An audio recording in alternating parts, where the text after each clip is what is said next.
Liberty corner में परवेज रोशन आपकी खिदमत में सलाम पेश करता है और इस उम्मीद के साथ कि अगर आपने मेरा चैनल DGA BKK 2020 अभी तक सब्सक्राइब नहीं किया और घंटी वाला जो बटन है वो आपने पुश नहीं किया, आइकॉन जो बेल है नहीं पुश की, तो वो जरूर करें ताकि हर आने वाला नोटिफिकेशन जो है वीडियो का आप तक पहुंच सके। और मैं उम्मीद करता हूं कि आप खैरियत से होंगे। तो आज लिबर्टी कॉर्नर में परवेज रोशन आपके लिए ये जो हमारा सेगमेंट है, ये जो हमारा प्रोग्राम है, इसमें हम लिबर्टी कॉर्नर में आपसे एक मुलाकात करवाते हैं जो किसी अहम शख्सियत की होती है। हमारे लिए हर शख्स अहम है, जो कलीसियाओं के लिए, जो लोगों के लिए खिदमत करता है। जो नहीं करता हमारे लिए वो भी अहम है, जो इंसान है। हम सबको सल्यूट करते हैं। और आज की जो हमारी मेहमान शख्सियत है वो जनाब परवेज अख्तर कल्याण साहब हैं। वो एक समाजी कारकुन है, लाहौर से उनका ताल्लुक है और वो पूरे पाकिस्तान में वो मसीही खिदमत से सरशार हैं।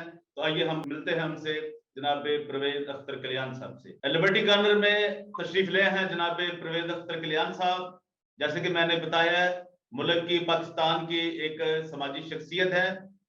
खुदावंद ने उन्हें बहुत बरकतों से नवाजा है और आज हमारे साथ महवे गुफ्तगू होंगे और पाकिस्तान के जो बड़े अहम मसाइल हैं उनके ऊपर हम गुफ्तगू करेंगे। तो हम अपने गेस्ट को परवेज अख्तर कल्याण साहब को वेलकम करते हैं एक बार फिर और उनको खुशामदीद कहते हैं अपने लिबर्टी कॉर्नर प्रोग्राम में DGA BKK 2020 पर। जी परवेज साहब, आपको वेलकम है। सबसे पहले जी आपको गुड आफ्टरनून और सलाम पेश करता हूँ। बल्कि आपको नहीं, पूरे थाईलैंड में, पूरी दुनिया के जितने मसीही हैं मैं उनको सलाम करता हूँ, पूरे पाकिस्तान में।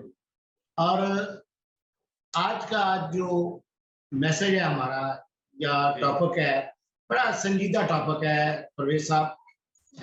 आपका बहुत शुक्रिया कि आप अपनी कौम का दर्द रखते हैं और अपनी कौम के लिए खिदमत करते हैं और बहन भाई लोगों को मौका देते हैं कि वो लोग आए और बातचीत करें और अपने दुख और अपने दर्द का और अपनी कौम के लिए कुछ इजहार करें। तो आज हम उसी मौजू में बात करेंगे कि अपनी कौम के हवाले से कि जो आप पिछले दिनों मैंने परवेज साहब आपकी वीडियो देखी है 3-4 दिन पहले, जो आपने यूसुफ यमुना के हवाले से, जो आप मोहम्मद यूसुफ है जी जी, उसके हवाले में आपने शेयर की थी कि इस्लामिक टीम है। इसमें कोई डाउट नहीं है कि इस्लामिक टीम नहीं है। दरअसल देखिए, जिस मुल्क में हम रह रहे हैं ये अपने लोगों को राइट नहीं देते, अपने मुसलमान भाइयों को राइट नहीं देते यहाँ के लोग, तो क्या ये हम मिनोरिटी को कैसे राइट देंगे? फिर कभी कभी मैं इनसे जब बैठता हूँ तो बात होती है तो कहते हैं आप मिनोरिटी ना कहें। हम मिनोरिटी कैसे ना कहें? देखिए, एक बंदा पाकिस्तान से यूरोप में जाता है, वो नेशनलिटी भी ले लेता है और नेशनलिटी के बाद जब पाकिस्तान और यूरोप का मैच होता है या किसी भी कंट्री का, तो उन्होंने झंडा पाकिस्तान का पकड़ा होता है और उसमें देखे कि उनको कोई एतराज नहीं था, कितने वो लिबरल माइंड है। हम हमारे पाकिस्तान में हमारी तरक्की ना होने की वजह यही है कि हम लिबरल माइंड नहीं है। हम जो है ना इंसानियत के हवाले से काम नहीं करते। जैसे कि मैं अभी शेयर करूंगा, देखिए मजहब कोई भी बुरा नहीं होता। यूसुफ अगर चला गया उधर तो मुझे जरा सा भी रंज नहीं है। उसकी वजह यह है कि यूसुफ को बचपन से ही हमारे उसको, आप क्या समझते हैं कि आपने बात की थी कि वो मुसलमान हो गया, तो क्या वो बाप बेटा करने से बंदा मुसलमान हो जाता है? या एक मुस्लिम घराने में कोई बंदा पैदा होता है तो क्या वो वाकई मुसलमान है? उसके अंदर भी देखें वो मुसलमान तब है जब वो एक मोमन या मुसलमान जैसे काम करे, क्योंकि हजूर पाक ने फरमाया और कुरान पाक में फरमाया गया है इंसान अशरफ मखलूकात है। और देखें, ये मैं कुरान पाक की बात करता हूँ, हम प्यार करते हैं, हम इनके मुल्क में रहते हैं और ना भी रहे तो मैं 19 साल सऊदी अरब रहा हूँ। देखिए, इंसान अशरफ मखलूकात कुरान पाक में लिखा हुआ है। तो जब वहां पे लिखा हुआ है तो उन्होंने ये नहीं कहा कि मुसलमान अशरफ मखलूकात है, उन्होंने इंसानियत की बात की है। मतलब कहने का मतलब यह है कि कोई भी जो नबी खुदा का बंदा आया है या जो भी आए हैं, अंबिया जितने भी आए हैं, उन्होंने इंसानियत की खिदमत की है। तो बात यह है कि देखिए, बांग्लादेश इतने सारा माह इकट्ठे रहे तो वो भी मुसलमान मुल्क था, मुस्लिम कंट्री थी।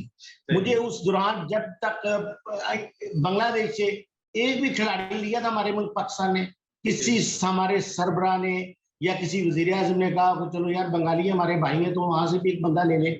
आप देखें कि ये मुसलमान भाइयों को भी नहीं, यहाँ पे कुंभा परस्ती, सियासत में आप आ जाए वहां पे भी यही चीज है। सियासत में भी यही हो रहा है कि जो एक खानदान दो चार आ रहे हैं वो उनकी जागीरदार बन जाती है। आप देखिए हमारे मोहम्मद अली कैद आलम जनाब, मैं उनको सलूट करता हूँ, खुदा उनको जन्नत फिरदौस में जगह दी हो और दी है, और उन्होंने एक बड़ा अच्छा काम किया। उनके खानदान का कोई बंदा नहीं आ गया, ना ये आने देंगे, सवाल यही पैदा नहीं होता। और इसी तरह जो आपने कहा ना कि ये चीजें, हाँ मैं एक तरफ दूसरी तरफ आऊंगा, इनकी तो बात छोड़ दें। परवेज साहब, हमारी जो अपनी कम्युनिटी है, हमारी जो लीडरशिप है, जैसे कि हमारे बिशप हजरात जितने भी हैं, किसी भी मिशन से ताल्लुक रखते हो, मैं अर्ज करूंगा कि देखें कभी उन्होंने, मैं खुद अपनी एक एग्जांपल देने वाला हूं। मैं 8-9 साल से बालकोनी का घर मेरा उधर ही है, मेरी मेंबरशिप उसी चर्च में है। मैं आज अपने बिशप को भी मैसेज दूंगा, वसीम शाह साहब को, 8 साल में मुझे एक दिन भी मेरे किसी, जो मेरा पेरिश प्रीस्ट है, जो मेरा फादर है, वो एक दिन भी उन्होंने मुझे कॉल नहीं की कि जी आप किधर हैं। जैसे कि हमारा मसीही जीसस क्राइस्ट हमारा चरवाहा था, उसके बाद ये भी हमारे जो जितने प्रीस्ट हैं ये हमारे चरवाहे की मानद है, हम इनकी भेड़े हैं। और इन्होंने कभी नहीं सोचा कि ये हमारे जो लोग हैं कहाँ बैठे हैं, चर्च नहीं आ रहे, या इनके घर में इबादत हो रही है, या खुद भी ये किसी साइड पे के लिए। इसी तरह यमुना की जो मैं बात करूंगा, अपनी मिसाल इसलिए मैंने दी है कि ये लोग, इन्होंने मुझे नहीं कभी पूछा। मैं क्या, हालांकि चर्च का वेल विशर हूँ और कभी जो भी खिदमत होती है मैं करता हूँ और करता रहूंगा और आइंदा भी करूंगा।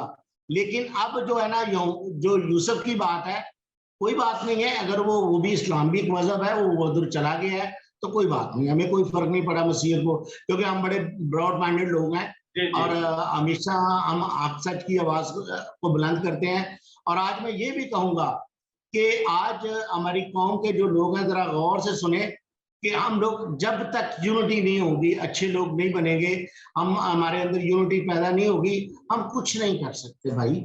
हम फारग है। अब देखिए एमकेएम कितनी थी, छोटी सी मुट्ठी भर एमकेएम है, क्या जो एमकेएम है क्रिश्चियन से ज्यादा नहीं है।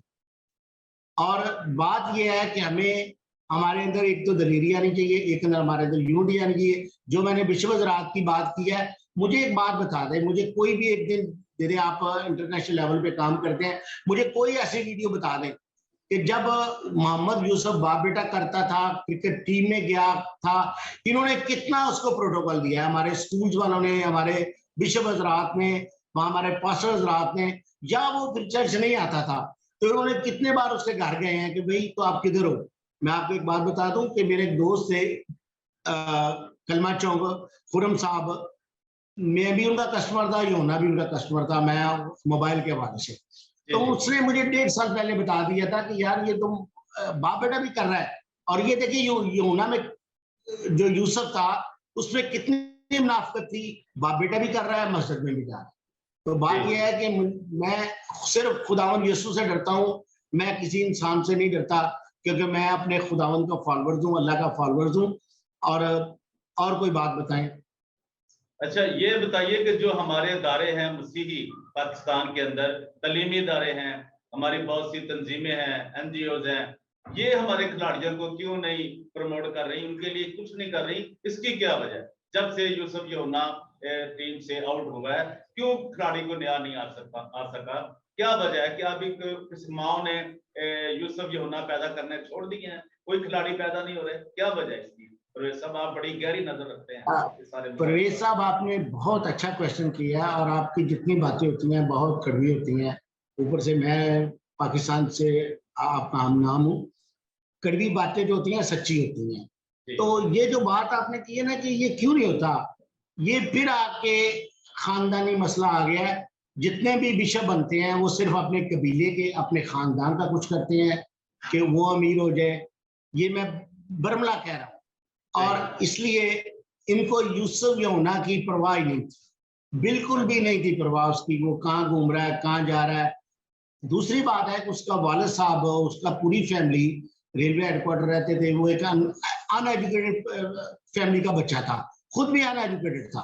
तो अब उसको अपने बाइबल मुकद्दस का नहीं कुछ पता, तो रह गई बात जो आप कह रहे हैं कि मैंने तो पहले बता दिया आपको कि इन लोगों ने उसकी कभी खबर नहीं ली थी कि यमुना आप क्या कर रहे हो, आप मस्जिद में जा रहे हो, आप इधर जा रहे हो, उधर जा रहे हो, चर्च क्यों नहीं आ रहे, या चर्च की एक्टिविटीज नहीं।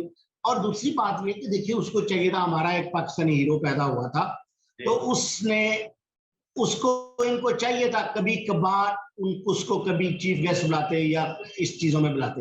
हाँ, मैं एक बात भूल गया हूँ, मेरे पास इसकी पिक है, मेरा अदारा था एनजीओसी, मेरी वालदा के नाम से मैंने रजिस्टर करवाई हुई थी, लेकिन वालदा का नाम था। उस अदारे में जब ये कीनिया से पाकिस्तान वापस आया, वकार यूनुस साहब ने, जो बहुत बड़े आला किस्म के कह सकते हैं कि क्रिकेटर रहे हैं, और अब भी मैं कहता हूं कि वो अच्छे बॉलर से और अच्छे कोच थे, लेकिन जब वो कैप्टन बने तो ये कीनिया गया तो इसको पता नहीं क्या लफ्ज बोला, चूड़ा बोला या कुछ बोला, वो नाराज होके, वो इतना गैरतमंद था, वो नाराज होके तो पाकिस्तान में आया। अब बात यह है कि परवेज साहब, मुझे पता चला ये वहां आएगा, तो मैंने ओपनिंग करवानी थी अपने अदारे की, तो वहां पे डॉक्टर अजमल न्याजी, अल्लाह ताला उनको जन्नत में जगह दे, वो मेरे बड़े अच्छे दोस्त थे, और आपके भी मेरा ख्याल है अच्छे दोस्त थे, और बल्कि हर दिल अजीज थे हर वर्षे के लिए, क्योंकि वो भी हमारी तरह जितनी देर तक वो सहाफी साहब जिंदा रहे हैं, मेरे भाई जिंदा रहे हैं, उन्होंने सच्ची बात की है, बेशक किसी को कड़वी लगी हो। परवेज मुशर्रफ का जमाना था तो उन्होंने उसके ऊपर कुछ सख्तियां लगाई, तो उन्होंने बोला था डॉक्टर अजमल न्याजी साहब ने कि भी मैं जब तक मैं जिंदा हूं, ये मेरे हाथ चलते हैं, कलम चलती है, मैं लिखता रहूं, और मैंने सच लिखना। तो वो भी वहां पे आए हुए, तो मैंने उनसे मशवरा किया। उस वक्त मिनिस्टर थी सैयद आबदा हुसैन, तो मैंने उनसे मशवरा किया, तो कहने लगे नहीं यार, ये यूसुफ जो है ना, मोहम्मद यूसुफ जो अब है, ये वहां से दुखी हो गया है, तो हमें जो रिबन है इससे कटवा, ओपनिंग इससे करवाई। तो उसने फिर अपने कॉलम में लिखा था यूसुफ यूहन्ना कीनिया से अरुमा केयर सेंटर तक, फिर उसने कॉलम लिखा था, और वकार यूनुस को ये लिखा था उसने कि वकार साहब, आपको अपने नाम का नहीं पता, इसका मतलब क्या है, वकार का मतलब क्या है। तो उसमें मैं थैंक्सफुल हूँ पाकिस्तान गवर्नमेंट का, या उस वक्त की जो क्रिकेट टीम की मैनेजमेंट थी, उन्होंने इसको कैप्टनशिप से उतार दिया और निकाल दिया, और उसके बाद यूसुफ यूहन्ना को, उस वक्त वो यूसुफ यूहन्ना था, दोबारा टीम में ले गए। तो ये मेरी कावश थी कि उसको दोबारा टीम में लाए हम, और खुदा उनके फजल से उसने बहुत काम किया है और करता। और आपको एक वाकया और याद होगा, जब हमारी टीम का लंच किया गया मलका एलिजबेथ के घर पे, तो सबके साथ ग्लव्स के साथ मलका ने ग्लव्स के साथ हाथ मिलाया। तो जब इसके साथ हाथ मिलाया था, तो उन्होंने अपना ग्लव्स उतारा और इसके साथ हाथ मिलाया। ये कितनी बड़ी ऑनर की बात है। लेकिन ये ऑनरशिप पाकिस्तान में जो आपने बात की है ना, कि हमारे पाकिस्तान के जो अपना लीडरशिप है या स्कूल के अदारे हैं, इन्होंने ये काम, उसको कोई प्रोटोकॉल नहीं दिया, कोई उसको फॉलो नहीं किया, कभी उसको किसी अच्छे प्रोग्राम पे नहीं बुलाया, कभी आए आप हमारे क्रिश्चियन हीरो हैं। तो इसलिए मैं खुद भी चाहता था परवेज साहब, मैं अपने बेटे के लिए, मेरे बेटे ने कहा जी मैंने क्रिकेटर बनना है, तो मैं डरता हूं कि अगर क्रिकेटर बन जाए और चला जाए, तो इन्होंने तो उसको कोशिश करनी कि इसको मुसलमान करना। अब देखें कि इंग्लैंड की मैं बात करूंगा, वहां पे जो कैप्टन था नासिर हुसैन, अंग्रेज था, ब्रिटिश था। अब देखें कि उस बंदे ने एक दफा बीबीसी की कोई न्यूज कास्टर था, तो उसने क्वेश्चन किया कि आप मुस्लिम हैं और क्या फील करते हैं। उसने कहा था कि मैं क्रिकेट खेलने आया हूं, मैं इधर मजहब की कोई बात नहीं करना चाहता और ना करूंगा, क्योंकि मैं सिर्फ, मुझे पता है कि मैं ब्रिटिश हूं और क्रिकेटर हूं, मेरे से मजहब की बात ना करें। और ना वो किसी ब्रिटिश ने, किसी क्रिकेटर्स ने उस टीम में किसी ने इसके ऊपर प्रेशर डाला था कि यार तुम क्रिश्चियन हो जाओ। और मेरे अभी भी पाकिस्तान में बहुत सारे लोग हैं, और ज्यादा जो मेजोरिटी है, मैं बिजनेस के हवाले से बात करूंगा, ज्यादातर मेरे दोस्त मुस्लिम हैं, और ना कभी उन्होंने मुझे बोला, लेकिन मैं तो बिल्कुल भी कभी किसी को नहीं बोलूंगा कि भाई तुम क्रिश्चियन हो। क्यों भाई, अगर उनको को हमारा अच्छा काम लगता है तो वो आ जाए, मोस्ट वेलकम। नहीं है तो फिर अपने मजहब में, जिस मजहब में अल्लाह ताला ने पैदा किया है, अपने अपने मजहब में अपनी तरबियत लें और अपना काम करें, नमाज पढ़े। बस सबसे बड़ी बात है परवेज साहब, इंसान को अच्छा इंसान होना चाहिए, जो हम नहीं है। अच्छा, जी चलिए, बहुत शुक्रिया आपका, बड़ी अहम बात आपने बताई। तो ये बताएं, जो पाकिस्तान के अंदर सियासत है, जो एक खानदानी सियासतदानों ने एक कब्जा किया हुआ है, तो उनके मुतल्लक आप कहते हैं, जैसे हम मिसाल देते हैं शनीला रूथ की, कामरान माइकल की, इन लोगों ने तो लोगों की सोचें खत्म कर दी हैं। जो कुछ भी मिलता है लूट लेते हैं, खा जाते हैं, और ये इतनी करप्शन इनके ऊपर है कि शायद गवर्नमेंट ऑफ पाकिस्तान, अगर जिन्होंने नारा लगाया था ये एहतसाब का, इनका इंतसाब करते, इन पे कुछ होता मसला, ये अकाउंटेबिलिटी होती, तो क्या क्या इनकी क्यों नहीं अकाउंटेबिलिटी की गई? और क्या वजूहत है कि आम आदमी जो है वो क्यों नहीं एमएनए बनता, सेनेटर बनता, वजीर बनता, जो कि एक काम से, और फिर वैसे तो वो वोट देते ही नहीं है, ये भी एक बहुत बड़ा अलमिया है, ना उनसे वोट लिया जाता है हमारी क्रिश्चियन कम्युनिटी से, माइनॉरिटी से। इसके ऊपर कुछ बताएं कि ये कैसा आपको लगता है? जी परवेज साहब, आप बड़े बड़े पेचीदा सवाल कर रहे हैं, क्योंकि मैं तो इतना काबिल नहीं हूं कि मैं इनके जवाब दूं, लेकिन फिर भी मैं कोशिश करूंगा कि मैं इनकी थोड़ी बहुत जो इंसाफ है कर सकूं। जी आपने जी कहा कि ये एक लॉबी है, ये अमीर नहीं थे, मैं दावे से कहता हूं। अब देखें, मैं आपको गिनती करवा देता हूं, हमारे जितने एमपी हुए हैं ये सारे के सारे गरीब, इन सब के पास मोटरसाइकिलें थी। एक हमारा, मैं अभी आपको बताऊं, जो माइकल, कामरान माइकल है, जी इसके जी, पास भी जामा मोटरसाइकिल थी, ये सही। वकील तो बन गया था। और देखिए, इसके बाद आप तार खलीद संधू जो ह्यूमन राइट्स का वजीर था, उसका भी यही हाल था। और भी जितने हैं, मैं सबकी बात करूंगा, एक नहीं सब ही। ये इनकी लाबी को नहीं है, बस ये मालशिए थे, मालशे करके। एक्चुअली जो परवेज माइकल परवेज था, तो ये इनके वालद साहब, ख्वाजा साद रफीक साहब के वालद साहब के बड़े अच्छे दोस्त थे, पुराने दोस्त, जी जो के काउंसलर हुए थे। और जब ये काउंसलर बने थे दोनों, इनके वालद साहब भी और वो भी, तो बुड्ढे बुद्धू का, बुड्ढे का आवा नहीं, बुद्धू का आवा बुद्ध का। कब्रिस्तान है, वहां पे इन्होंने वो 5 या 6 या 7, मुझे पूरा फिगर याद नहीं है, वहां पे क्रिश्चियन कब्रिस्तान की दुकानें बना के बेची। ये है इनका हिस्ट्री, इनके वालद साहब की। अब मुझे बताएं, जिसका वालद साहब ये करेगा, उसका बेटा क्या? ये और कामरान ये उसके कामरान बाद माइकल के वालिद वालिद की बात आप कर रहे हैं? कामरान माइकल जो आज के जी जी, सेनेटर मैं हैं। उनकी बात कर रहा हूँ, मैं उन्हीं की बात कर रहा हूँ। उन्होंने एक कब्रिस्तान की जगह पे 5 या 7, और उसमें शामिल थे कि क्रिश्चियन मसीही कम्युनिटी बिल्कुल भी नहीं बोली। हाँ, जो आपने बात की है कि ये कामरान माइकल है, मैं इस पे एक घंटा बोल सकता हूँ, लेकिन टाइम नहीं है, नहीं आपके नहीं, पास भी मेरे जी पास जी भी। जी जी वीडियो भी सुननी है लोगों ने। बात यह है कि ये बंदा कामरान माइकल, मोटरसाइकिल होती थी, छोटा सा एक वकील था, वालद साहब की वजह से इसको, जो पहला ये घर में जलसा हुआ था, साद रफीक साहब गए थे वहां पे, इन्होंने नून लीग को वेलकम कहा और उनके फॉलोअर्स बने। जिस साद रफीक साहब ने इसको इन किया है नून लीग में, उसके बाद इसको सीट दी गई। तो ब्रदर, बात यह है कि उसके बाद इसका करवीता देख ले, इसने आज तक कौम प्रस्ती नहीं की, इसने सिर्फ कुंभा प्रस्ती की। वो कुंभा सही, प्रस्ती अब आपको बताता हूँ। शहजाद जी मुंशी साहब है, मेरे छोटे भाई हैं, मैं उनको प्यार करता हूँ, कल भी उनकी मुझे कॉल आई हुई थी। वो इसके सके चचा का बेटा, सही। उसको ले आया। उसके बाद दूसरी बात करूंगा, जो इसकी साले आर बोलती है पंजाबी में, वैसे इन लॉज इसकी साली थी। तो बात यह है कि इसने उसको एमएनए लगा दिया, और इसका ये इतना बड़ा हाथ है, वो मुसलमान ही इस बंदे की वजह से हुई। ओए होए।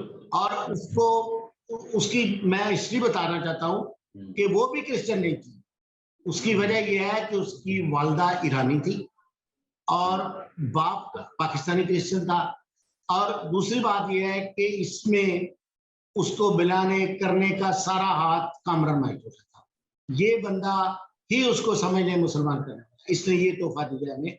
और उसके बाद मैं बड़े वसूख से कहता हूँ, इसने बाहर कॉलोनी में आया है, सेनेटर भी रहा है, एमएनए भी रहा है, इसने कितने काम करवाए उधर, कोई काम, कोई गली, कोई कुछ नहीं इसने करवाया। ये सिर्फ इसने लूटा है और उसके बाद अब भी लूट रहा है। और अब एक और बात देखिए, इसकी पूरी फैमिली यूके में है। ये सुना है कि थाईलैंड गया था, तो इसने कहा जी हमें पाकिस्तानियों को तो, क्रिश्चियनों को तो इधर कोई तकलीफ नहीं है।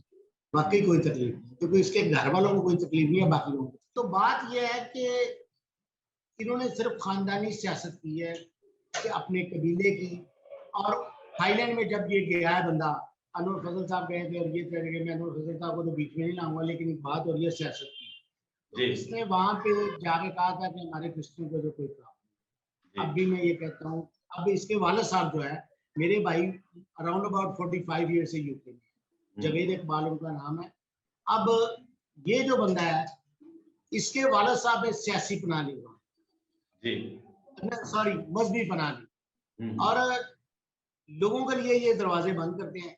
उन्होंने पाकिस्तान में परवेज साहब लोगों को क्या देना है, अपनी कौम के लिए क्या करना है, सिर्फ अपने खानदान के लिए करते हैं और ये करते हैं। इनका भाई है एक अरफान, जो पास्टर बन, वो अब पास्टर बन गया। पहले सियासी लिहाज से लूटा लोगों को, अब ये मजहब में आके लूटना चाहते हैं। अब मुझे नहीं पता कि पिछले दिनों बड़ा अरसा अनवर फजल साहब के साथ इसकी बड़ी क्लोज दोस्ती थी, जब नोंगा हुकूमत थी, उधर जाना आना, पैसे दिलवाने उनको हुकूमत से। तो अब इसकी बिगड़ गई है, अब इसने उसके भाई के साथ दोस्ती लगा ली है, इमरान फजल के साथ। अब मुझे नहीं पता ये क्या वजह है, अब उसके साथ कोई भी नहीं आ रहा, ये कभी भी नहीं आ रहा। तो ब्रदर जी, ये लोग जो है ना, जो सियासत वाले, जितने भी आप सियासी लोगों की बात की है, अब आ जाए खलील संधू, वो एक बहुत बड़ी बात है, लोगों को पता भी है, वो इंसानियत का डसा हुआ इंसान। तो जब वो ह्यूमन राइट्स का वजीर बना था, तो मेरी उसके साथ अच्छी दोस्ती थी, तल्लक था, तो उसने भी इंसानियत के लिए कुछ नहीं किया। मैंने सोचता था कि वो इंसानियत का डसा हुआ, ये मेरे लफ्ज वो समझ सकता है या आप समझ सकते हैं कि हाँ, वो बंदा, उस जितने भी सियासी लीडर है जी, अकरम मसीह लगा ले, उसके बाद वो भी जाके अब अमेरिका बैठा है या यूके बैठा है, ये लोग जितने हमारे एमपीज एमएलए ना, ये बनते इसलिए हैं, ये हिस्ट्री है इनकी। अपना वो थे, अपना क्या नाम लेते हैं, फैसलाबाद से सोत्रा साहब, पीटर सोत्रा, वो भी बाहर जाके बैठ गया, अपने बच्चों को ले गया। अब जे साला को आप ले ले, उसने भी यही किया। ये सिर्फ कौम को इन्होंने बुद्धू बनाया हुआ, गरीब लोगों को। अच्छा, ये बताया, ये जो शनीला रूत है, इसके अंतर्गत आप कितना मुतमिन है, ये क्या काम कर रही हैं, या मसीही कौम के लिए कुछ इन्होंने भलाई के काम किए हैं, इनके बारे में आप क्या कहते हैं? शनीला रूत और कामरान माइकल, देखिए वहां के रहने वाले जी, इनको बोले कि कल भी काम की तो बात की बात है, इनके पीछे ये 50 बंदे, 10 बंदे, 20 बंदे इकट्ठे नहीं कर सकते, इसका इतना अच्छा वकार है। क्योंकि जितना फंड लिया है, मेरे सुनने में आया कि इसने 9 करोड़ फंड लिया है, और वो 9 करोड़ का फंड मुस्लिम एमएनए एमपी को भी, जिसमें इसने 3 करोड़ रखा। ये बीबी वो है। कल की बात है, मथियासे खां, उधर एक प्रोग्राम हुआ बहारपुरी में, मैं वो वीडियो देख रहा था, वो प्रोग्राम सारा देख रहा था, जो इलेक्शन हो रहा है हल्का 133 में जी। तो उधर उन्होंने क्वेश्चन किया था, नेशनल टीवी वाला या कोई एंकर था, उसने बोला कि भाई ये लोग क्या कर रहे हैं ये वोट के लिए। उन्होंने कहा जी इन्होंने ना एजाज आलम अगस्ती ने कोई काम किया बहारपुरी में, ना जमुनाबाद में, ना आसफ टाउन में, जहां जहां क्रिश्चियन बसते हैं, फंड इनको मिला है, जिसको आप कहते हैं पोला ठग। ये पोला ठग वो था, डॉट्समैन था, इसके पास भी बाइक थी भाई। अच्छा। मैंने पहले बताया आपको, ये सारे इस तरह। और ये मेरे एक दोस्त है, मैं उनका नाम नहीं लूंगा, अच्छी बात नहीं, इसके इलाके में बड़े चौधरी हैं, एडवोकेट है वो। ये बंदा सिगरेटें मांग के चलता था, जब सिगरेटें तो भाई मुझे सिगरेट की एक डब्बी दे दे, ये भूल गया। दरा हिकमत में इन्होंने कब्जा करवाया इसने। ये शनीला रूत और एजाज आलम अभी एक पेज पे है, दोनों आप उसको कहते हैं भोला फराडिया। ये भी जो खातून है, इसने भी सारी जिंदगी पहले अच्छा काम ही किया, लोगों को लूटा है, बड़ा कुछ किया है, अब भी, क्योंकि इसका बाप बिशप था, आपको पता है कि बहुत सारे बिशप में सब बिशपों को नहीं कहते, बड़े बड़े सही। हमारे नेक बिशप, अच्छे बिशप है। हमारा सिंह शाह है, वो बहुत अच्छे हैं, अपनी कौम के लिए दर्द रखते हैं, काम करते हैं, जहां भी हो जाते हैं। अब देखिए कितनी बड़ी बात है, हमारा, मेरा और आपका और कैथलिक मिशन का बिशप, जब इन्होंने कामरान माइकल और तार क्लिंटन में जाके मरियम नवाज को उधर तकरीर करवा दी चर्च में, लोगों ने उनको बुरा भला कहा, वो लफ्ज बड़े बड़े बुरे लफ्ज बोले, लेकिन मेरे जी बिशप ने एक भी जवाब नहीं दिया। और मैंने खुद कहा था कि जी जब तक बिशप वसीम शाह कौम से किसी जगह में बैठे हुए थे, तो मैंने इंजीनियर रूह भी वहां मौजूद थी, मैं जी कहीं वो अपॉलॉजी करते हैं तो मैं प्रेस क्लब में जाऊंगा, और मैं उनको अप्रिशिएट करता हूँ बिशप वसीम शाह को, उसने पूरी कौम से अपॉलॉजी किया फिर हमारे, और ये लोग तो अपॉलॉजी भी नहीं करते, ये बाकी जी कब्जे जी करके बैठे हैं मिशन। और ये जो शनीला रो होता है, ये हिस्ट्री में सबसे गलत गलत लीडर है, और इसको आप एक रत्ती बार भी अप्रिशिएट करना है तो वो मेरा ख्याल है गुनाह होगा कि इसको आप आमा पे अप्रिशिएट करें। ये वो लोग हैं, सारे सियासी लोग जो मोटरसाइकिलों पे धक्के खाते, और आज इनको, और ये गाड़ियों की वजह से आज ये कर रहे हैं। मैं इनको कहता हूँ कि आज इनका भी किया जाए ना, लैब पे लेके जाए, ये जितने हम्म, क्रिश्चियन है इनका डाटा चेक किया जाए ना, ये क्या थे पहले, इनके पास कितने हम्म, पैसे थे, और ये क्या थे, आज ये अच्छी अच्छी गाड़ियां लेके घूमते हैं। मैं इससे खफा नहीं हूँ या जेलस नहीं करता कि इनके पास गाड़ियां क्यों मांगे, तो यार किसी पढ़े लिखे बच्चों को, जो आजकल बड़े बड़े अच्छे बच्चे हैं, जो है बहुत हाईली एजुकेटेड है, उनको मौका दें, और बच्चियां जो है बहुत पढ़ी लिखी, जो हाईली एजुकेटेड है। दूसरी बात यह है कि प्रवेश साहब ने बात है, जब इंसान कहीं बैठता है ना, उसकी पर्सनैलिटी, इसकी सही। ना तो काम की पर्सनैलिटी है, खुदा माफ करे शक्ल सूरत, मैं भी इतना खूबसूरत नहीं हूँ, हम्म, मेरा भी इतना गोरा रंग नहीं है, लेकिन कम से कम बंदा यार बैठा तो अच्छा लगे, कि यार हम्म। गुफ्तगू तो करता अच्छा लगे। कई अच्छा, दफा कल्याण साहब, मैं एक आपसे और दरख्वास्त करना चाहता हूँ, क्योंकि टाइम, डायरेक्टर साहब मुझे, जो हमारे प्रोड्यूसर हैं, वो कह रहे हैं जी बहुत टाइम हो गया है, तो मैं एक बड़ी अहम बात आपसे, मेरा तो हर सवाल ही अहम है, चूंकि जो कौम के लिए है, मुल्क के लिए है, और अहम शख्सियत बैठी हो जा मेरे सामने, जिसने देखा है क्रिश्चियनिटी को बनते हुए, टूटते हुए, क्रिश्चियनिटी के साथ फ्रॉड होते हुए, कलीसियाओं के साथ, तो वो तो बड़ी, मेरे लिए तो बड़ी अहम शख्सियत है। तो ये बताएं आप कि क्या कोई आप दरख्वास्त करना चाहते हैं, जो कप्तान साहब हैं, वजीर आजम पाकिस्तान है, कि वो क्रिकेट टीम में किसी क्रिश्चियन खिलाड़ी को, उनको स्टाफ को, लोगों को ले, ताकि क्रिश्चियनों में भी एक क्रिकेट की जो स्पिरिट है वो वापस आ सके, वो अपना हिस्सा कर, और ये जो इस्लामी क्रिकेट टीम है वो फिर कौमी क्रिकेट टीम बन सके। आप कुछ कहना चाहेंगे इस बारे में, शनीला रूस से, क्योंकि वो गवर्नमेंट की एमएनए है और दूसरे भी एमएनए हैं, और ये प्राइम मिनिस्टर साहब जो खासतौर पे कप्तान भी हैं, क्या वो इसको कौमी टीम नहीं बनाना चाहते, क्रिकेट टीम?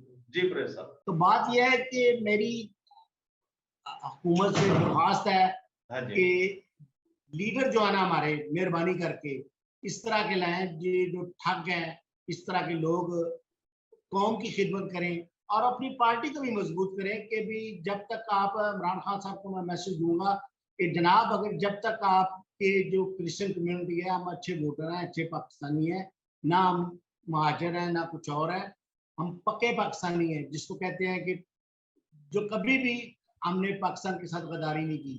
ये जी हमारा, मेरा दावा है कि हम जो क्रिश्चियन है बिल्कुल प्योर पाकिस्तानी है, हमारे अंदर कोई ऐसी बात नहीं। तो मेरी इमरान खान से मिन्नत है, ये शनीला रूत और उसके बाद जो एजाज आलम अगस्टियन है, ये परवेज रोशन साहब ऐसे उसको बोल रहे, ठग नहीं बोलते।